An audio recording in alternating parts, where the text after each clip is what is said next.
एक गांव में रामू और सुनीता रहते थे। वे दोनों पति पत्नी थे।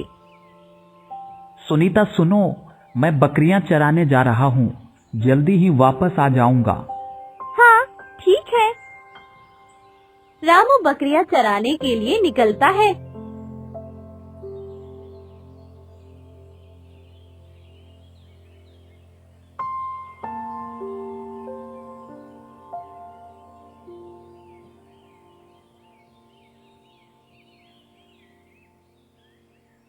जब तक बकरियां चरती है तब तक मैं थोड़ी देर आराम कर लेता हूँ। रामू गहरी नींद में सो जाता है।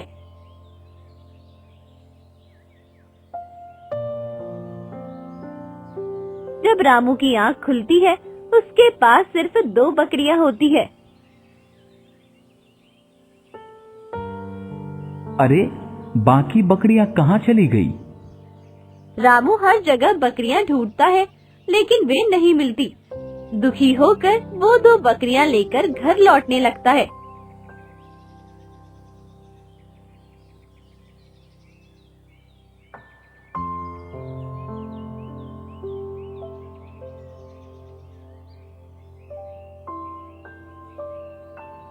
ये क्या?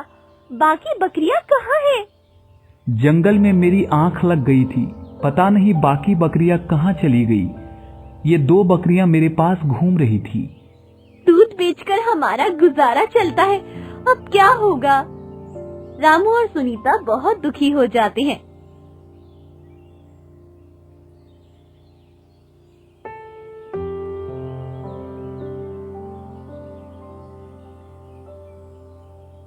आंटी जी नमस्ते।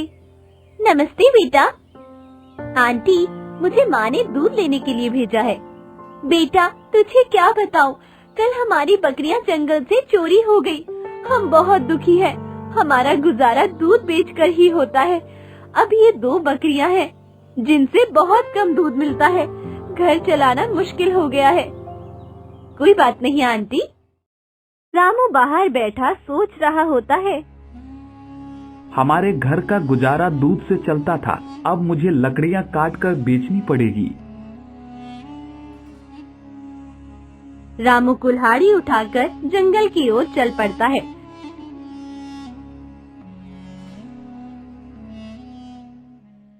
हाँ, ये वाला पेड़ ठीक है, इसकी लकड़ी भी मजबूत है। रामू के पास एक साधु आ जाता है। तू जंगल में क्या कर रहा है? बाबा, मैं लकड़ी काटने आया हूँ। मेरा गांव पास में ही है। मुझे बहुत भूख लगी है। क्या तू मेरे लिए दूध ला सकता है? पूरे गांव में मेरी बकरियां थी। मेरी बकरियां जंगल से पता नहीं कहां चली गई। अब मेरे पास सिर्फ 2 बकरियां हैं। तू जा, अपने घर से दूध लेकर आ।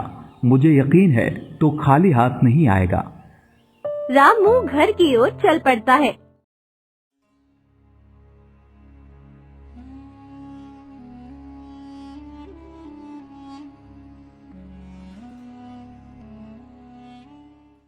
सुनीता, दूध है?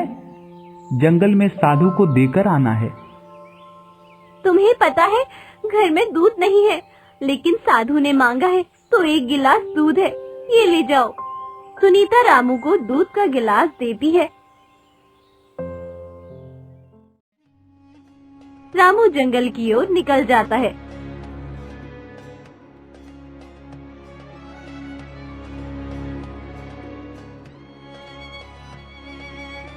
साधु जी, ये लीजिए दूध।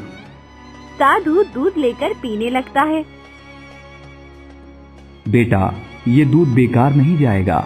मुझे पता है कि तुमने अपने घर के गुजारे में से दिया है। साधु जी, मुझे कुछ नहीं चाहिए, मेरी बकरियां मुझे मिल जाएं। तो चिंता मत कर, अब अपने घर लौट जा। रामू घर की ओर चल पड़ता है।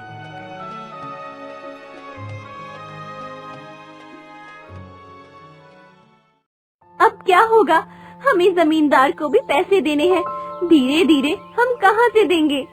तो चिंता मत कर, सुबह मैं कोई काम देखूंगा। अब तू सो जा, मैं भी सो जाता हूँ। ठीक है।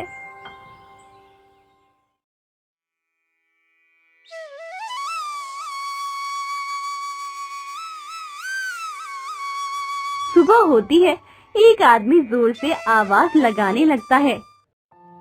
अरे रामू, अरे रामू, बाहर निकल। कब से तू लापरवाह हो गया है? अरे रामू। ये कौन है जो सुबह सुबह इतनी जोर से चिल्ला रहा है? रामू उठकर बाहर जाने लगता है। जब देखता है उसकी बकरियां उस आदमी के पास है, रामू खुश हो जाता है। 2-3 दिन हो गए तेरी बकरियां मेरी फसल खा रही थी और तू आराम से घर में सो रहा था। भाई गलती हो गई। वो आदमी गुस्से में अपने घर चला जाता है। ये कोई चमत्कार हुआ है हमारे साथ। ये सब साधु जी की कृपा से हुआ। मैं साधु जी के पास जाकर उन्हें बताता हूँ। रामू साधु के पास जाता है।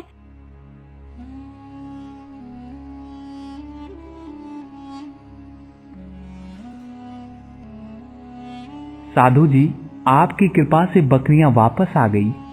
मैंने तो भगवान से कहा था कि अगर तेरी बकरियां नहीं मिली तो तू ये पेड़ काट देगा और धीरे धीरे पूरा जंगल खाली कर देगा। साधु बाबा, अगर आप नहीं मिलते तो पता नहीं मेरे साथ क्या होता। आप हमारे गांव में डेरा डालिए, हमें सेवा करने का मौका मिलेगा। रामू साधु को गांव ले जाता है।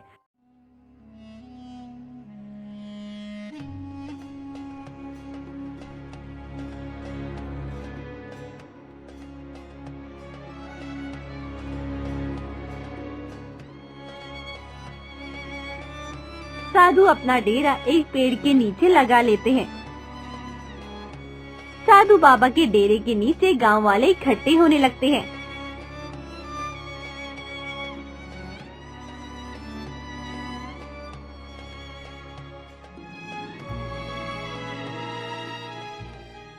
साधु बाबा, आप हमारे गांव में आए हैं, ये हमारे लिए सौभाग्य की बात है।